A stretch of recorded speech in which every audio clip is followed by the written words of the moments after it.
Mm-hmm. And what was done during those hours.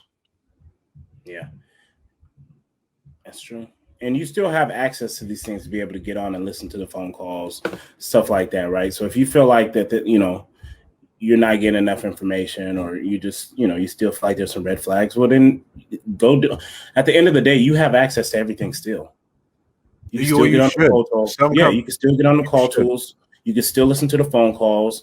You can still, you know what I mean? So you can get on there, and I did it early. I did it earlier on, and I would get on and I'd listen to some of them, and I'd be like, okay, these are things that I've heard that had I been on here listening before, I would have been able to nip this in the bud early.